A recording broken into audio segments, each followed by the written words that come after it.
Good evening, Grits Heads, and welcome back. Tonight's video is a very special occasion. Not only has it been 1 year since D Green's Egregious Guitar was released, Happy birthday to you. We also just passed our 1 billionth stream on Spotify. And to celebrate, they sent me a little something here. There's a card. Congratulations. Little Spotify logo there. Dear Mr. Green, it is a great honor to bestow this gift upon you and your amazing album. Congratulations on 1 billion streams. Yours truly, the Spotify team. And they sent me a little gift here. Look at that. How nice is that of them? Wow, that's really special. I'll count it later.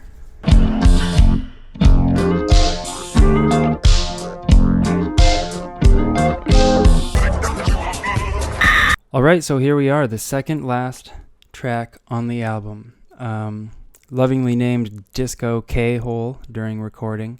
So this track was inspired by none other than Disco Duck, and my parents had a 45 of this when I was a kid that I would always listen to.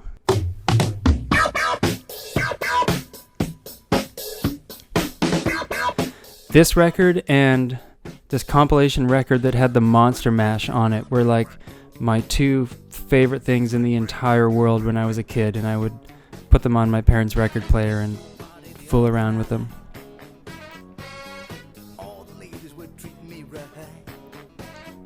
So one thing I would do, which is one of the funnest things to do with 45s, was to turn it to 33 and slow it down, which I recently did just in Audacity. Well, oh my god, 2 years ago now, because it sounds so cool.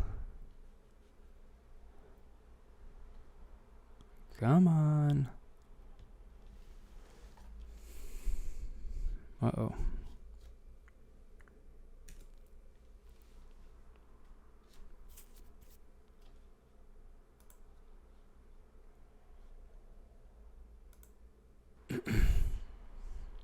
Okay, I'm gonna find it in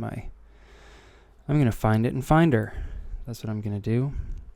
Disco Duck slow. So all I did was slow it down whatever percentage going from 45 RPM to 33 RPM on a record player is. Music sounds really cool like this. Get out of here.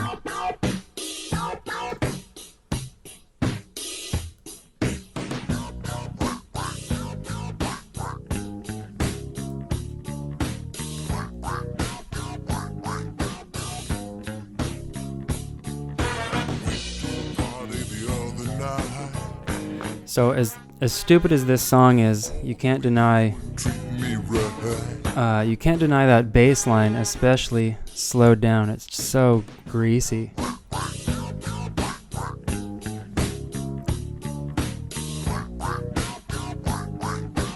By the way, I have an entire music video treatment for Disco Duck Slow that I think would just be an absolute home run, but I don't know what you do. I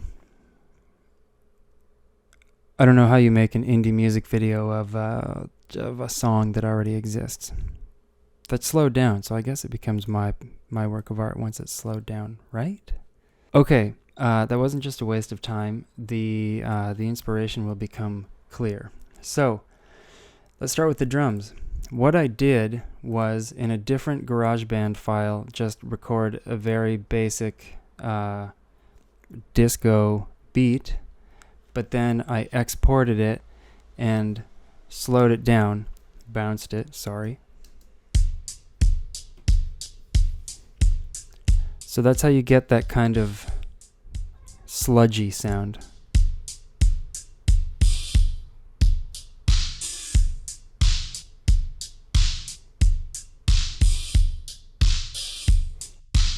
On there too is, did I do that here? Uh-oh. We got company. On the drum track as well is just like the slightest bit of phase or something that you can hear in the hi-hat.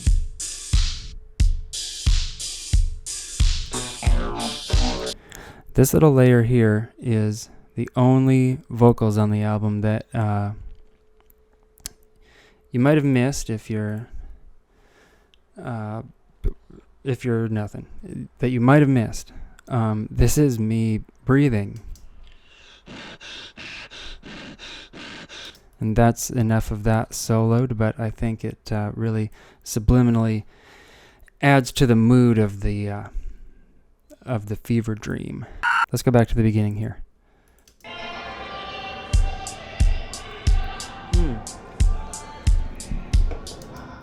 So, actually, the first sounds you hear are just something I ripped straight from YouTube. Tuned down. A lot of delay added. I love.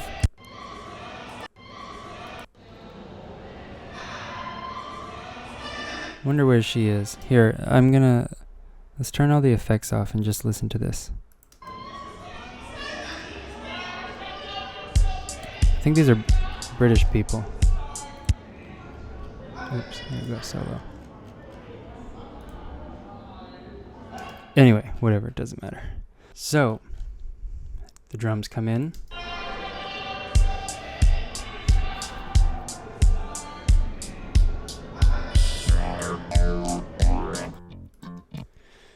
Bouncy little doubled bass guitar thing is one of the first things we hear.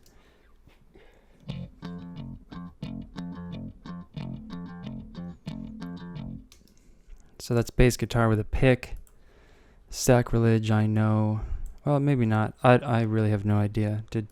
For some reason I feel like disco players didn't use picks, but what the hell do I know? This clav from just straight from GarageBand. I think I actually left this track out of the bounce.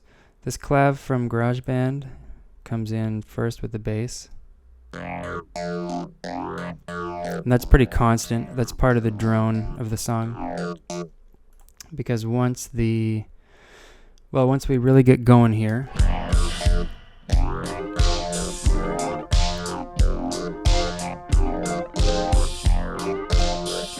I think these layers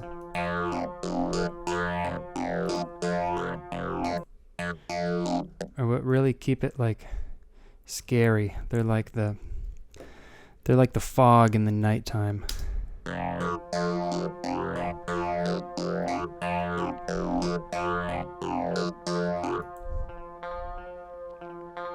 So that's just guitar with a bunch of vibrato on it.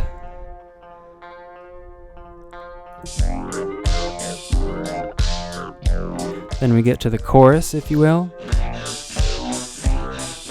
which is the most like, I don't know, kind of Mad Monster Mansion on Molly part of the song.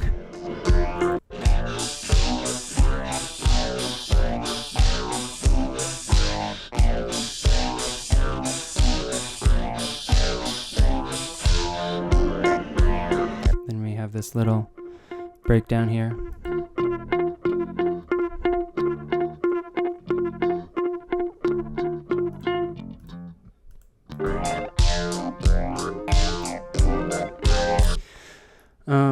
I almost forgot to show you the main bass line in detail, and I think you'll understand the Disco Duck influence. I think this is a really like a standard disco bass line from the 70s. Not this, but the Disco Duck one that I kind of ripped off. That little thing right there is very important in disco and funk. Not this, but this. Oh no. You kind of walk up to the 7, and it's really funky. It's kind of like a note from the major scale and a note from the minor scale. And yeah, it's a nice flavor.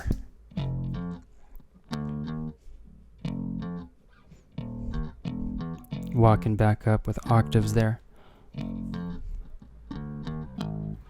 nice little angular thing, my twist on it. That bit.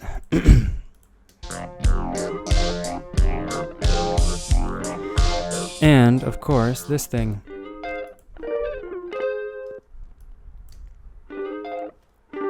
That's just like a little slide up on a barred minor 7, and then adding some little modifiers to it, little licks in there.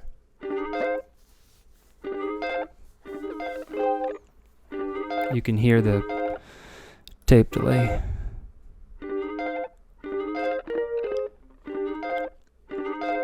So in the chorus, the bass is walking up and down, just doing octaves, and this there's this part in a Rolling Stones song that I'll remember while I'm editing. People think I'm crazy.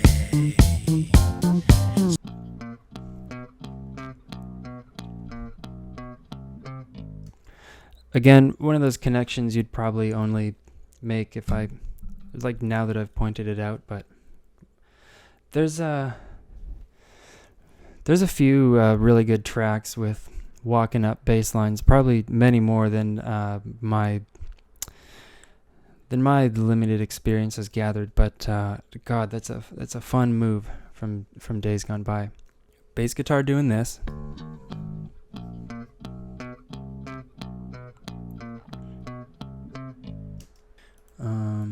Is the drone working here? Right. So this is a weird thing where I how do I describe this? It's like the root in the third, root in the major third. So I go root and then third and climb up on the third and back to the root and then climb up on the root and back to the third. Anyway, again, it gives it this kind of like, I feel like something like maybe like for the benefit of Mr. Kite or something that like maybe Primus would do. It's like scary because it's happy, you know?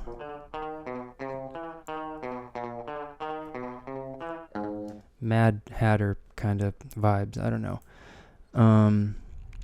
Then the clav is just going up and down on its root notes.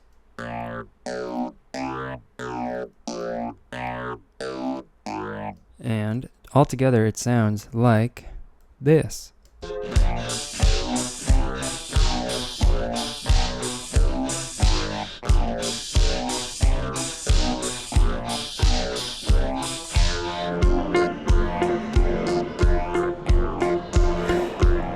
So then after this breakdown, we just go through the verse again, but like a half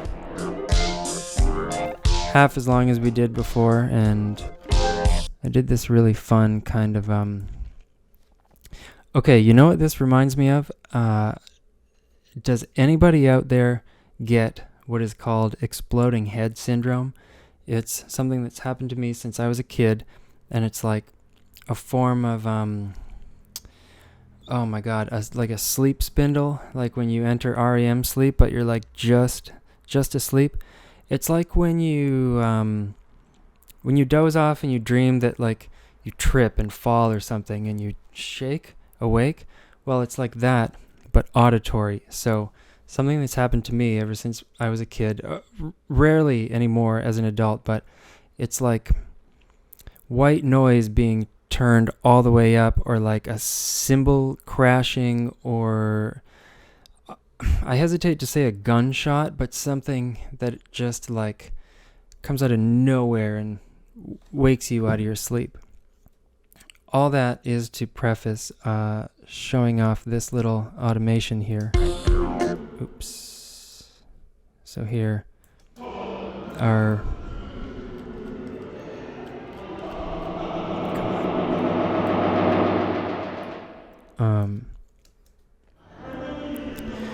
this club noise comes back in, and then it gets louder and louder by turning up the feedback on the delay here. So like when delay usually dissipates, but when you turn the feedback above 100%, then each echo gets louder.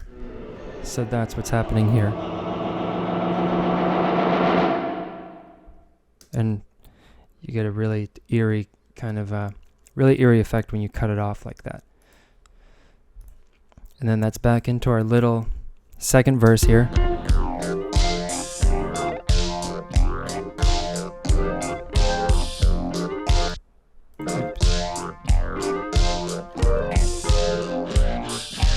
Second chorus.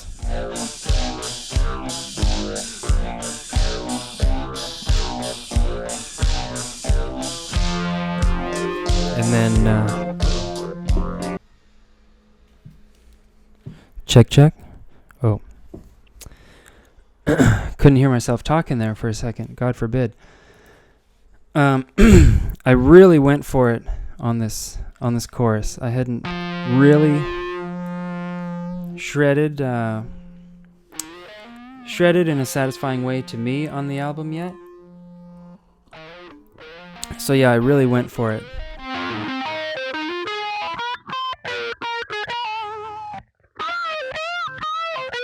I looped like everything, I think, kind of an arbitrary number of times because I can't remember. I solo for something weird like 10 bars or I don't know. I've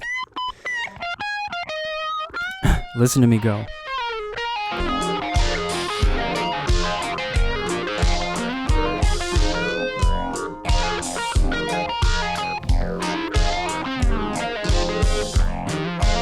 Forgive me for just vibing out to my own song on this one. Check out the music video too.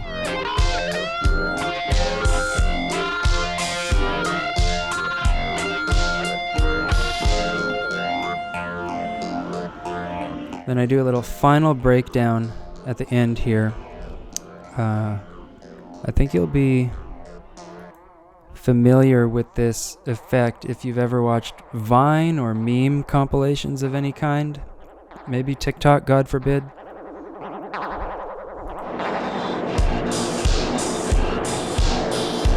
One last loud go of the chorus. The nightclub sounds are going nuts. You're having a fever dream you can't wake up from. The demon's sitting right on your chest. The strobe lights are going.